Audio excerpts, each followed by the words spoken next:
Hello and welcome back to Living in Cycles. I am Sindy.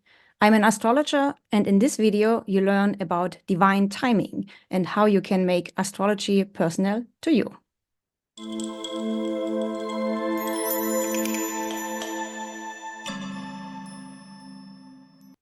Let's get right into it. I have named this presentation Appointments with Destiny, Life Cycles Indicated by the Ancient Astrological Technique of Profections. And before I start the presentation, let's get into something general, which we hear about very often, and this is divine timing. So what is divine timing? Well, very often, divine timing has to do with a feeling that what you experience is meant to happen. For example, when you meet somebody new and you have this sense of this is something special, then very often we think about, okay, this is meant to happen.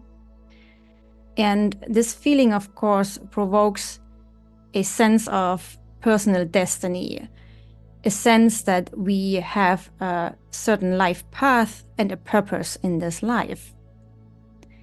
We also experience that our life path is bound to time, so things happen at a certain moment in time, so our lives unfolds in phases. Often, this divine timing understanding has to do with a sense of guidance or providence. So the understanding that there is some kind of intelligence or God or goddess, or however you want to name it, that has a say in our lives, that guides us and that leads us into different kinds of experiences. Personally, I think that the divine wants to experience itself through human form and time. So it's not only an outward guidance or interference from the divine in our lives, it is the divine itself that partakes in the experience through us. And I have been contemplating about life and divine timing, and if divine timing could be the backbone of life. So I leave this with this question about divine timing, and now let's get into the actual presentation. So I'm starting with a premise. Astrology reflects life, and life is cyclical. What I mean when I talk about astrology is reflecting life is I'm talking about the building blocks, the potential, and the quality of time of life. So the building blocks mean what's there to work with. What did you got when you came to this planet? What's in your backpack? The potential is the possibilities for growth of that what you got. And the quality of time has to do with the topics, the feel, and the development of the potential and the building blocks you carry within yourself. And life is cyclical is something that many in our times get to understand anew. So sometimes we think more of this linear progressing of time, but in reality, life is cyclical. And often you see a spiral that is used to represent the cyclical movement of life. So the spiral I have chosen here is not exactly round. It looks different a bit. You can see that there is those round circles, but each circle looks a bit different. So also the spiral is increasing. The circles get bigger. There's another picture of a spiral, and this spiral shows also a movement upwards. Of course, the spiral can go in any direction. And what we see in the spiral as a representation of the cyclical movement of life is that there is repetition. So when we start in the middle of the spiral in the left, so there's a yellow dot, if this were our starting point and we go in circles, we come back in the first round, aligning with the starting point. In the second round, we again come back to that point where we are aligned with the starting point. And this happens in each cycle. So there is some kind of similarity, and yet the circles are not the same. They are in different size, and the shape is also a bit different. So there is some kind of progress in our lives. Now, how does it work in practice? How does astrology reflect the cyclical nature of life? Well, everything starts with your birth chart. That is the beginning. Your birth chart is the representing point, the starting point of your existence in time on the physical plane on planet Earth. So when you enter, or when you connect, when you mingle with your body, finally, when you take your first breath, that is thought of being the final moment when the soul incarnates into the body. For that moment, we create your birth chart. And that is the root of everything that is created in astrology. Every additional chart, your life cycles, everything stems from your birth chart, from that first moment, from your first breath when you incarnated into the flesh. And this birth chart contains all information. It is like a seed. And I have here a picture where you can see there is the seed in the beginning. And although you don't see what will come out of that seed contains all the information. So as you see, as you look at the other pictures, you see that the seed is sprouting, and then it gets a stem and leaves and roots. So already when we have the seed, we know what will grow of it. We don't know entirely, of course, how it will look, but we know by looking at the seed. For example, it will be an oak tree or a birch or a plant, a flower, a rose. So your birth chart is the starting point. And in astrology, there are different techniques.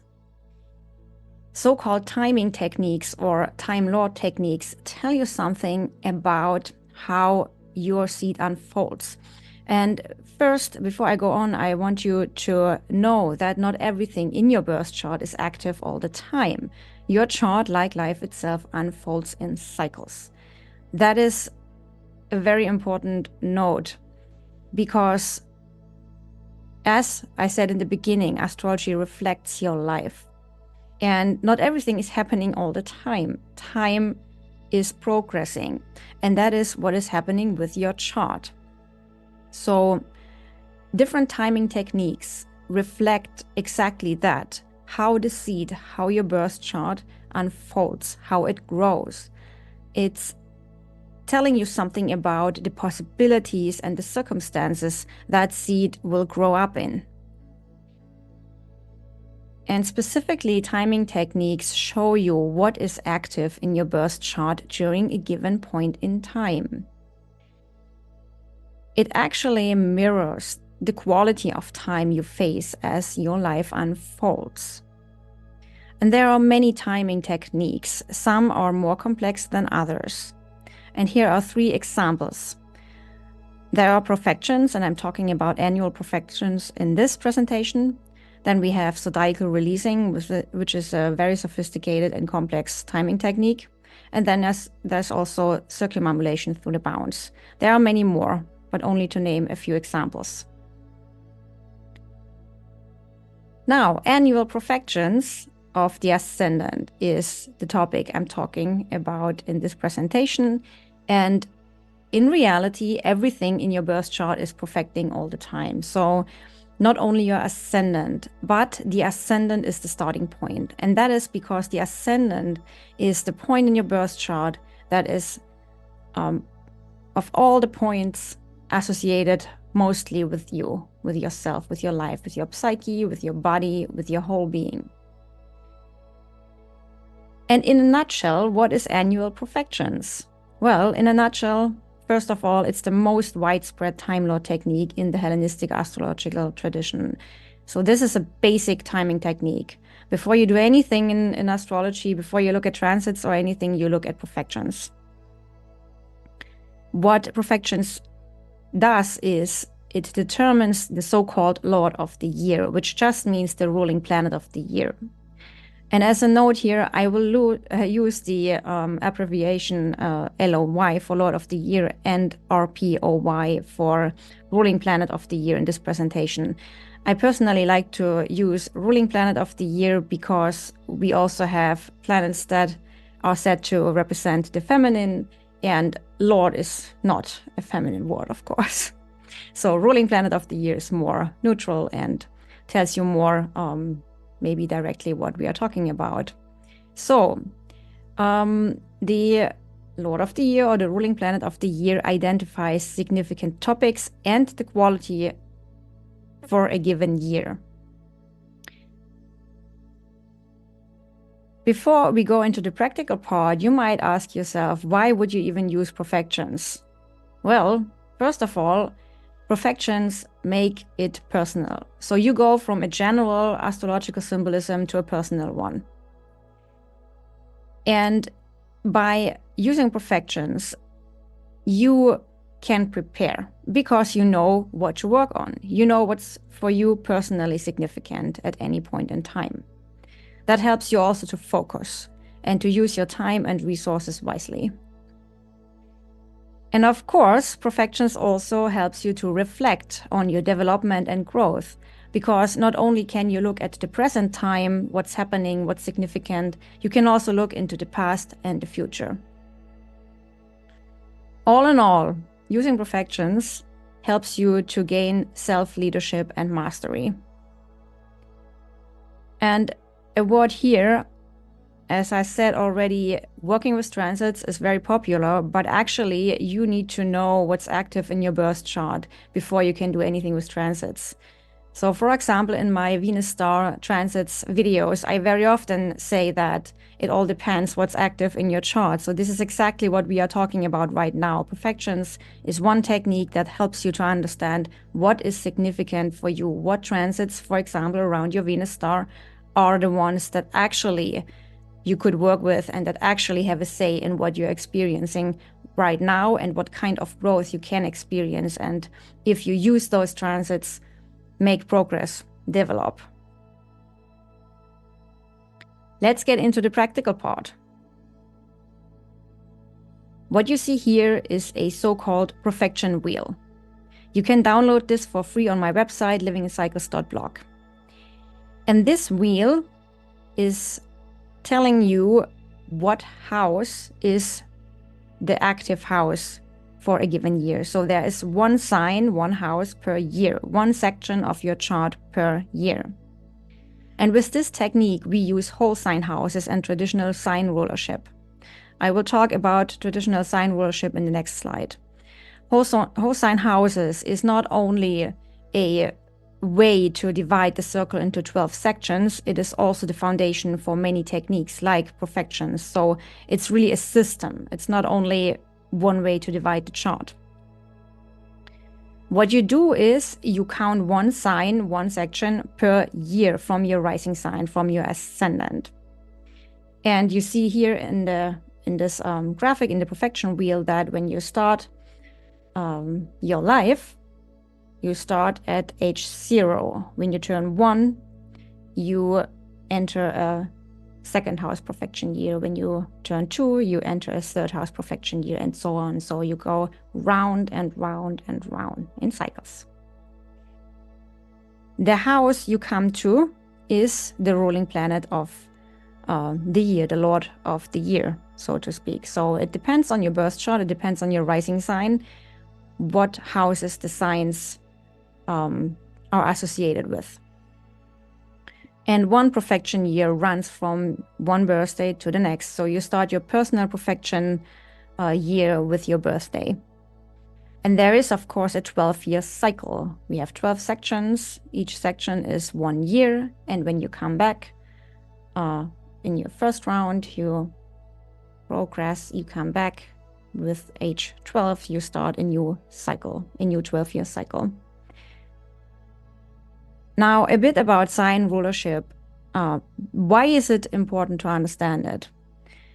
Here you see a graphic. This is the zodiac with the traditional planets, including the lights, and you see a yellow line here in the middle, which divides the chart.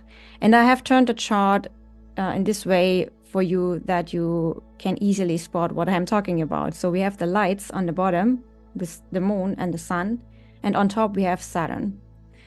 And when you look closely, you see that on the left side we have the same planets as on the right side, meaning that each planet rules over 2 signs, except the lights. The lights each have 1 sign. The moon rules over Cancer and the sun rules over Leo. And this is an important thing to understand because there are always 2 sides. And when you look at Mercury, for example, rules Virgo and then Gemini. And we know that Gemini is a masculine sign and Virgo is a feminine sign. When we go to the next planet, Venus, we see that Venus rules over Taurus and over Libra. Libra is a masculine sign, Taurus is a feminine sign. When we go to Mars, we see Mars rules Scorpio and Aries. Aries is a masculine sign, Scorpio is a feminine sign. The same is with Jupiter and with Saturn. So there is this kind of duality. We have each planet ruling over 2 signs. So the sign rulership scheme is based on the Thema Mundi, which is the mythical birth chart for the beginning of the world. I have talked about the Thema Mundi on my blog and also in other videos. And the symmetry, what I'm talking about here, I've written this here.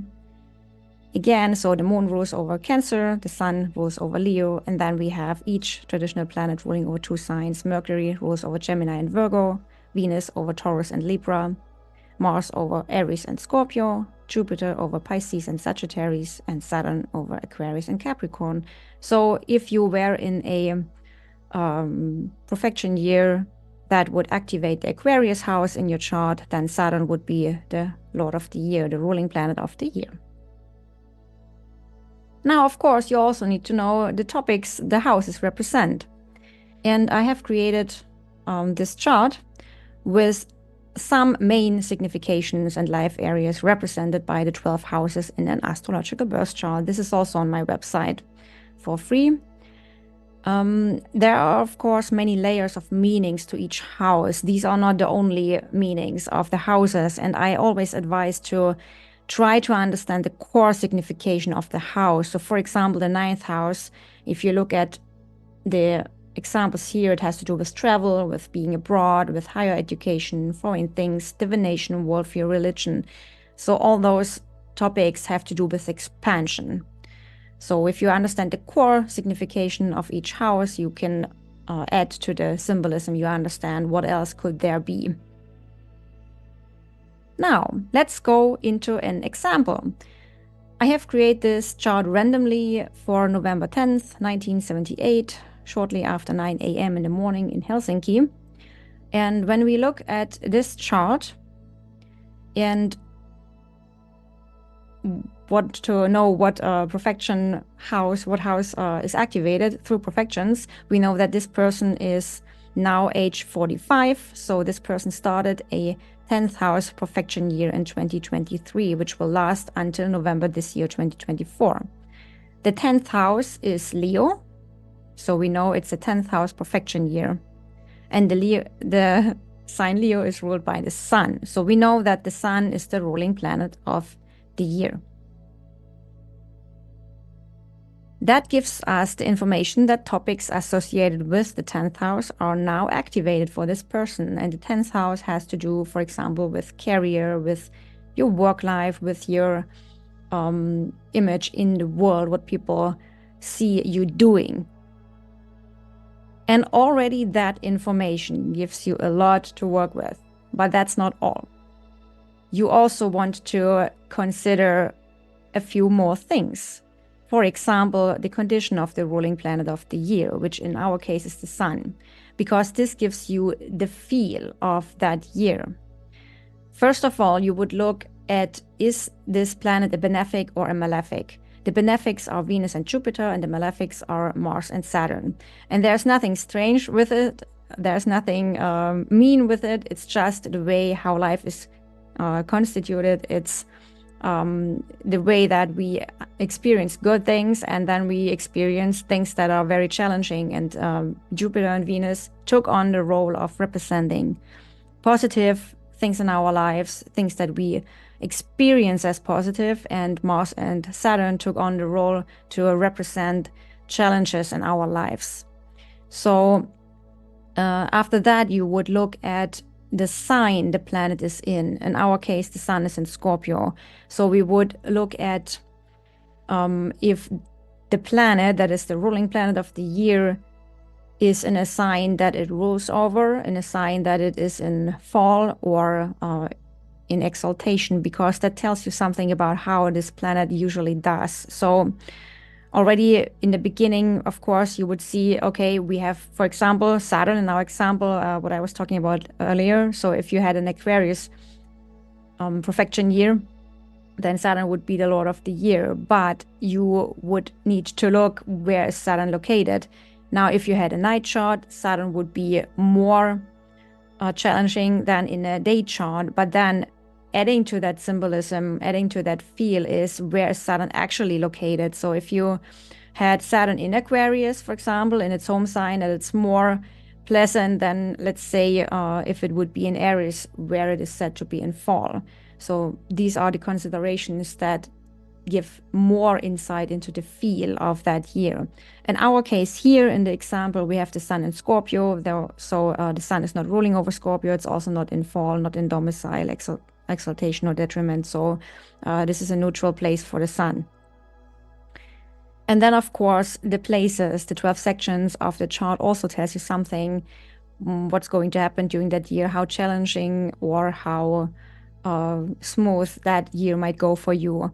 The challenging houses would be the 6th, the 8th, and the 12th houses. And those are the houses that represent, for example, illnesses and sometimes money problems. The 8th house can have this indication, but also questions about mortality are related to the 8th house. 12th house has very much to do with loss. It doesn't mean that in those years nothing good could come out of it, but usually it's through those challenging aspects of life you grow. So there is, I would say, almost always the possibility, of course, to grow, and growth happens all the time, progress happens all the time, but in some cases it's just through the challenges that help you to leave old patterns behind, so that's something you can come. And this always usually happens through the challenging places. So in our case, the sun is in the first house. The first house is not a challenging place. So we know this is a more of a neutral year in the beginning. We also would look at sect. So we would look at what is the ruling sect of that chart. So in our case, this is a day chart. That person is born shortly after sunrise, so the day sect would be the one that is actually ruling. And this has very much to do, if you want to know further how a planet is actually doing. So as I said in that Aquarius example, if Saturn is the Lord of the year, then you know if it's a night chart, it's more challenging. If it's a day chart, Saturn does better in a day chart. Adding further to the symbolism here. And then, of course, you look at aspects. What aspects is the planet receiving? In our example here, we have Venus with the sun. So Venus is a benefic, so this gives more of a pleasant kind of feel and help from Venusian topics during that year. So there are also further activations. It's not only the 10th house activated here and the ruling planet, but there's much more. Meaning that the place the ruling planet of the year is located is also activated. So in our case, it's the first house. So topics related to the body, to your mind, to your whole being, to your identity would be also activated for this imaginary person. So, and of course, Venus, as I said, is also in that first house. So that adds to the signification of that profection here too. And also we have the Venus star point ahead of the Venus star in the first house, which is very important for that person right now, of course, because it's activated. Also, any planet in the profected sign would be activated. In our case, this is Jupiter here. So there's also this fortunate, benefic being activated for this person right now. And if the ruling planet of the year rules 2 houses, 2 signs, then the significations of both houses might show up. In our case, the sun is only ruling 1 sign, Leo, so there's only this 1 sign activating through, or being activated through profections. And if we had, for example, Mars, then Mars would activate, of course, Scorpio and Aries. So both houses would be activated or are activated during years that are ruled by Mars, for example. Then you look at transits. That's the last step. Now that you know what is significant, what's activated, you look at transits. And especially what we do, we look at transits to and by the ruling planet of the year. So in our case, it would be the sun. What does the sun do during that profection year? What do the other planets in relationship to the sun in your birth chart? That would be important. And then we look at transits through the profected sign. In our case, this would be Leo. Every planet traveling through Leo is important during that year. And whenever the moon or the sun or the ruling planets of the year, eclipses are especially important and potent for those years. Now, I have a few questions for you that you can use to get started using profections. So here's what you do. You look first at what house is activated. You know how to do this, looking at the chart in the beginning. Then you look, what is the meaning of that house? Next, you would look at what is the ruling planet of the sign of the house. Then you would look at where in your chart is the ruling planet located and what is its condition. You also would like to know, are there planets with the ruling planet of the year? Or are there planets in the profected sign? You also would look at what are the transits to and by the ruling planet of the year. So this is a constant thing you would do during the whole profection year. And of course, also looking at what transits are moving through the profected sign. And then, very important, you also want to remember what happened 12 years ago, because like I said in the beginning, it's a 12-year cycle. And by looking into the past, you can understand what's happening right now. So as said, it's not entirely always the same things happening, but usually there is a repetition of topics and themes in your life that just go on to be developed during certain times in your life. So look at 12 years back and think about what happened back then, so you can understand better what you're dealing with right now. Then I want to give you a tool that you can use for free. So there is an astrology program called Planet Dance, which you can download for free on the website jkremers.com. And here is a picture I took from our chart, from our example chart. And to get a list with all the profection years, you go to horoscope, classical, and profection. After that, a new tab will open, and here you can see on the left side on the column that there are all profection years, and highlighted in black is the year that person is in right now. So you can see the sign Leo and also the ruling planet, the sun, in that line. And then also you have an H, meaning house, and 10, so it's the 10th house, and also Jupiter is marked there. In that module in Planet Dance, you also can look at monthly profection and daily profection. And on the right side, I have cropped this so to make this fit better onto my screen here, onto my slide. But there is a chart that actually helps you to see your natal chart, then the yearly profection, and also the monthly profections and your solar return. So this is a very handy tool you can use to check if you got it right. Of course, you do this manually first, so you can train your brains to spot profections easily, but then you can check this in Planet Dance. Also, Planet Dance calculates profections of the sun, the moon, the midheaven, and also the lots of fortune and the lots of spirit. So fortune and diamond, which is also very important. And as I said, in the very beginning, actually everything is profecting in your chart. Every planet is profecting. Well, this is where we come to the end of our presentation here. We have learned that there is a time for everything. The question is, what's the time for you right now?